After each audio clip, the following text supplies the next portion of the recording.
like I was saying, the second jump was probably more difficult than the first, and third, fourth, and fifth jumps, then sort of you fall in the routine of things. You know you're going to make it through, and you actually start to enjoy it more because it's quite a ride coming down. I mean, it's just a thrill to look around as the ground rushes up to you. That's when you know it's time to get serious and point your toes down and do what you're supposed to do for your parachute landing fall. Make sure you make all your points of contact and everything.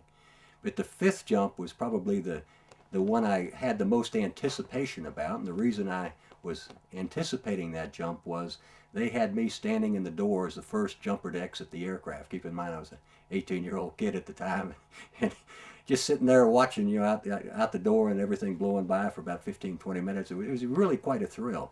So when I went out the door, I had a good parachute and landed real good, and went over to roll up my chute to put in the kit bag, and this colonel walks up and I salute him. He says, "Let me help you there, paratrooper." Looked up and it was my dad and Colonel Welsh who ran the jump school. Didn't even realize that's why they'd had me standing in the door so they could come give me a hand with my chute. So we went directly from picking up the chute to moving over to the ceremony where we got our jump wings pinned on.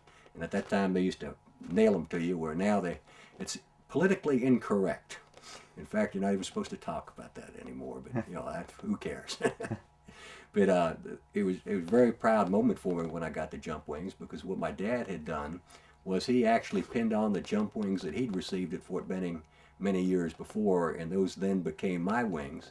And in turn, many years later, I pinned those on my son at Fort Benning as well. So that one set of initial issue jump wings had been through 3 generations of metaxas.